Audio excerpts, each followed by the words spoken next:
The main plank of the new approach seems to be to co-opt the so-called moderate or good Taliban into the Afghan governing establishment.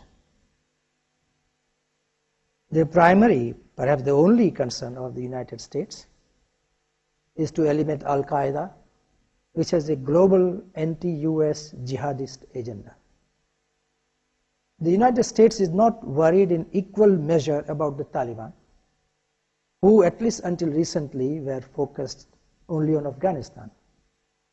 It would be well for us to remind ourselves that the United States did not have much of a problem with the Taliban occupied Kabul in 1996, although they certainly condemned some of the Taliban practices, particularly with respect to women.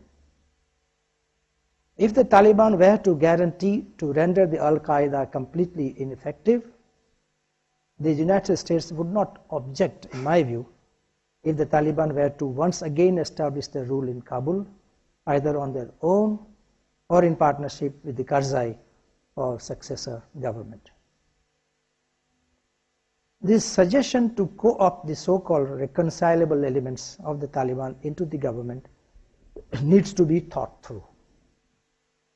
What would they do with Osama bin Laden and Al-Qaeda? Will they hand them over to the Americans? Will they eliminate them? How would their erstwhile partners in crime react to their betraying the cause? How would the Taliban in government deal with their erstwhile fellow criminals? If at all the new government in Kabul were to deal ruthlessly with the bad Taliban, where would the latter move? They would shift their activities either to the Badlands in Pakistan, or to Kashmir, or to the neighboring countries in Central Asia. It is entirely conceivable that Pakistan would cooperate fully with the United States in bringing the so-called moderate Taliban into the governing mechanism of Afghanistan. Indeed, this is what Pakistan has been working for all along. Let us not forget that the Taliban were created, equipped and officered by Pakistan's army and the ISI. Such an arrangement, however, would be a matter of utmost concern to us in India. It is an article of faith with the Taliban that they consider the Americans, Jews and Indians working together to destroy Islam and to harm Pakistan. India is very much on their hit list. It may already be too late to look for a solution to the situation in Afghanistan. The international community has made a series of mistakes in dealing with that country, starting in recent years with the Soviet occupation in 1979. I believe that there are two essential conditions for stability to return to Afghanistan. Firstly, the Afghans themselves must declare their firm commitment to remain neutral or non-aligned and must not seek assistance from outside powers in settling their internal turf wars. Secondly, the international community for its part, and this applies particularly to Afghanistan's neighbors, must undertake not to interfere in Afghanistan's internal affairs and not to influence its government in any manner. Some sort of an internationally guaranteed neutrality would have to be devised. Pakistan has always had this practice or conviction that they need a government in Kabul which is not only friendly to Islamabad but hostile to India. I don't think that we have had the same kind of approach there. It's not a zero-sum game for us. There can be a government which is friendly to us, friendly to Pakistan, and indeed to all other neighbors. It is, however, the state of affairs in Pakistan which is causing concern and alarm to the decision makers in Washington and neighbors of Pakistan, especially India, and I have realized since coming here to Australia also. Recent events have cast serious doubts about Pakistan military's ability and or willingness to root out the insurgency and jihadi groups operating with impunity on and from Pakistan's territory. The agreement concluded by the government with the Taliban in the Swat Valley, described by an Australian journalist as a virtual capitulation by the state to an extremist non-state actor, has already unraveled. When they occupied Bunair, the Taliban came to within 100 kilometers of the capital in Islamabad. The Taliban have clearly enlarged their horizon and have announced their intention and expectation to take over Pakistan and impose Sharia rule in the whole country, in addition to ruling in Afghanistan, of course. One constantly hears references to Pakistani Taliban. We should be under no illusion that the Taliban operates as one single, cohesive movement, driven by the same ideology of hating the West and establishing the Sharia rule wherever they can. Regrettably, the authorities in Pakistan have been in a state of denial about the threat posed by the Taliban. As I said earlier, the phenomenon of Taliban was created, nurtured, financed, and equipped by Pakistan. But the Frankensteinian character of the monster has not yet been fully recognized by its creators. Most analysts agree that Pakistan Army, up to fairly senior levels, has acquired strong Islamist orientation. It should not be difficult to understand the concern felt in India at the prospect of having a Talibanized Pakistan as our neighbor to the West. I hope that the most recent efforts of the United States administration to convince Pakistan of the danger of Taliban threat would propel Islamabad to deal firmly with this grave menace. Was the Pakistan Army's operation 2 weeks ago in Bunair an indication of Pakistan's seriousness of approach to the problem? Or was it meant to impress the United States on the eve of President Zardari's visit to Washington? Time will tell.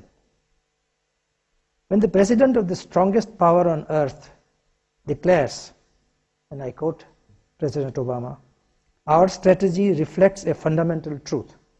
The security of Pakistan, Afghanistan, and the United States is linked." This must have been sweet music to at least one of his listeners, President Zardari. If the United States feels its own security threatened, Pakistan has nothing to worry. The generosity of the international community will endure, no questions asked. The Americans and others have expressed particular concern at the prospect of a Taliban-run Pakistan acquiring control over its nuclear assets. I have heard many experts reassure everyone that Pakistan has an excellent system in place to safeguard its nuclear installations and warheads. We can only hope that this is in fact the case, but one cannot be too sanguine about it. Even Admiral Mullen has now publicly expressed his own very serious reservations and concerns at the fate or the state of affairs regarding Pakistan's nuclear warheads. The international community must impress two things upon Pakistan's army. Pakistan must change its mindset about India, and it must deal resolutely with the extremist menace within its territory. As I said earlier, no one wants Pakistan to become a failed state, least of all India. Pakistan, for its own sake, will have to root out this threat before it is too late. I hope that Pakistan's civil society and public opinion, which is now reported to have become alarmed and agitated at the growth of Talibanization, will mobilize and organize itself to force the establishment's hand. Pakistan Army has nothing but contempt for the civil society in Pakistan. Mr. Musharraf, when he was in India 6 weeks ago, he said quite publicly that there is no civil society worth the name in Pakistan, and that they are all funded by foreigners, and they are all the stooges of foreign governments, foreign NGOs and so on. There is no civil society in Pakistan. I personally don't agree with that. There is a civil society, not yet grown, not yet very active, not yet vocal or effective, but it needs to be nurtured, it needs to be supported. The next few months in what is known as SPARCAF area will be crucial in shaping the course of events in the region for years to come. A strategic thinker in Canberra made a very wise observation to me last week. He said that South Asia is the least economically integrated region in the world. And he's right. The sooner the leaderships and peoples realize this and act to integrate the region, the better the prospects for peace lobbies to emerge in all the countries, thereby enhancing the chances for more stability and prosperity for the peoples of the region. We in India are more than willing to do our part. Thank you.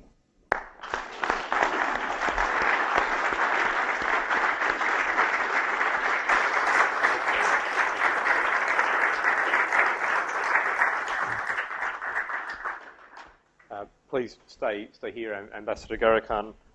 We've got a little bit of time for questions. I think some of the really critical themes have been more than touched upon in that excellent presentation. I think you've gone into quite some depth. It was very illuminating, particularly on the challenges facing us all in Pakistan and Afghanistan. I might just lead off with one point and then ask our audience to raise their hands if they have questions. The way you describe India's strategic environment reminds those of us who are worried about Australia's strategic environment, with the new Defence White Paper coming out recently, as I'm sure you've followed, that we relatively speaking, we don't seem to have a lot to worry about in our neighbourhood.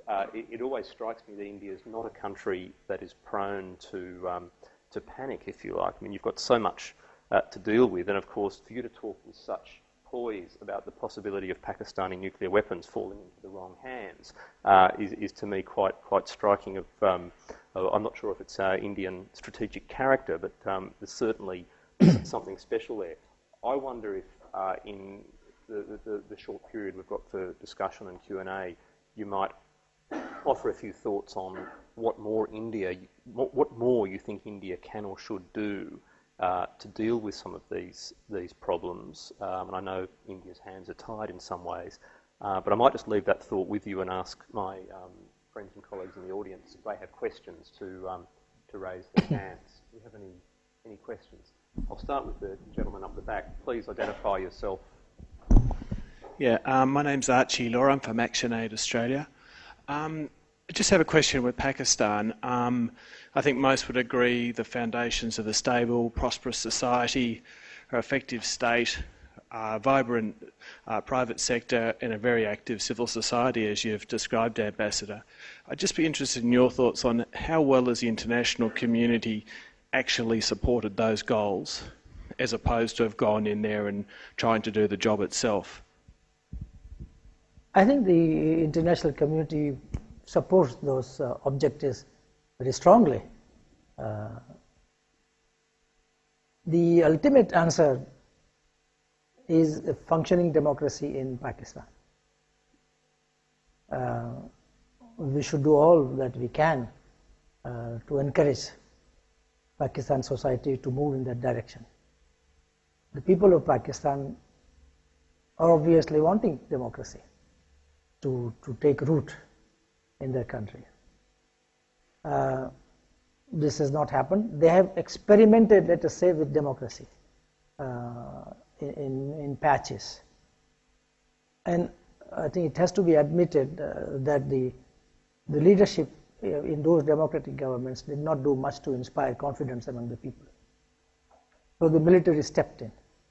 And most of the time when the military stepped in, the military was popular. The people thought that the military would be less corrupt, more efficient government, they will have good governance in the country and so on. So it is invariably the experience that the first 2-3 years that the military dictator comes to power, things are going well in the society. But but they promise election in 1 year's time, and then 1 year, 2 years, 3 years, it goes on, and then the military just doesn't want to hand over power back to the civilians.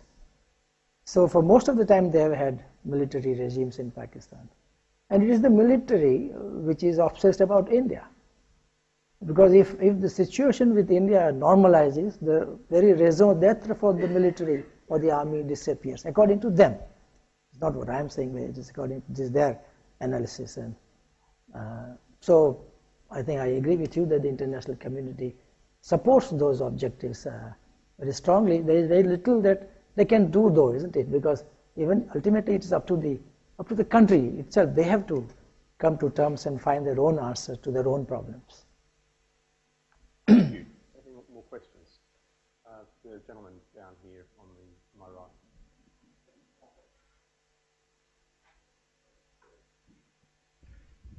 right. Frank Ash is my name. One other major country on the border of Pakistan is China. Could you elaborate on anything that India and China may do with respect to trying to help what is happening in Pakistan, or is an India-Chinese relationship just all too hard? Pakistan-China relationship is a strong one. In fact, I wrote recently in a foreword to a book on foreign policy written by Rajiv Sikri, that this famous dictum that the country doesn't have permanent friends or permanent enemies probably holds good most of the time. But even that is not true for all time. And certainly Pakistan regards India it is permanent enemy, and Pakistan regards China it is permanent friend. I'm not sure that this sentiment of friendship is reciprocated on the Chinese side. Chinese are really exploiting India-Pakistan tensions, India-Pakistan differences to keep our region unstable. It seems to suit them, despite all their professions to the contrary. But China does have influence with Pakistan, and China is concerned about the growing threat of fundamentalism in its western parts, Xinjiang province. In fact, here during my talks in Canberra, I was told that China is not over-concerned about the rise of fundamentalism among the Muslims in Xinjiang province. Even if not over-concerned, they are certainly concerned. Of course, they will deal with the menace ruthlessly, as they do. So I think there are not too many prospects of India and China working together to deal with the situation. We have our own problem with the Chinese, which they keep gingering up from time to time. But I think the Americans have publicly invited China to work with them to help with the situation in South Asia. This is also something with which we are not very comfortable. But I think if somehow they can succeed in bringing the situation in Pakistan under control, then I think we would welcome that. Thank you. We'll just take... Don't be afraid to disagree with what I've said. Ambassador, you touched on the fact that the Pakistan military are strongly Muslim oriented. Do you think that within that army group there is a measure of sympathy to the Taliban that could lead to the unthinkable that you touched on too? As I said, the infiltration of the Islamists has been going on for some years. It all started in Mr. Ziaul Haq's time, really. Incidentally, the Pakistan army has been very fortunate, in the crises that have erupted in the region. And Ziaul Haq was very lucky that Soviets invaded Afghanistan, and then Pakistan became the frontline state against Soviet expansionism, communist expansionism. And now Mr. Musharraf was no less fortunate himself, and that Pakistan became the frontline state in this war against, global war against terror. President Zardari was asked this question on the CNN just yesterday, I think. I saw it today on the Australian television. he said two things. He said that as far as the infiltration of the Islamist elements in Pakistan army is concerned, he did not deny that. But he said it is at lower cadres, as they call them. Now, what exactly is a lower cadre or lower level in the army? We don't know. Our assessment is that this has reached fairly middle levels, fairly middle to senior levels in the armed forces, though the top echelon so far is thoroughly professional. General Kiani and his corps commanders, they have no heart in the Talibanization process. Now, I think we have to think of the unthinkable. It is the only thing worth thinking about. So, if the nuclear weapons fall into the hands of elements of Taliban, which are described as it would be the first time a non-state actor would actually have nuclear assets in their hands. So it is possible, but I think that it is not probable in the near future. Because I still believe that the nuclear command and control system in Pakistan is a good one. And I think that they are safe, nuclear weapons are safe.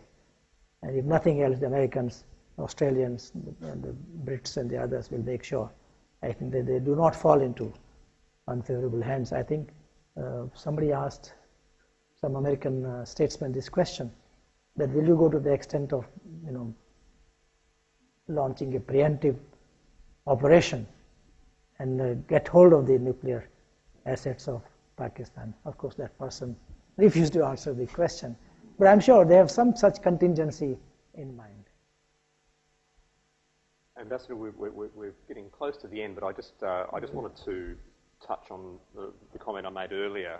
You've given a very sobering assessment of India's region, and I'm sure it's very well grounded in many decades of experience. But I think I'd be interested to hear, and maybe some of us would be interested to hear, any thoughts you might have on what more can be done, and especially what more can India do to address these situations.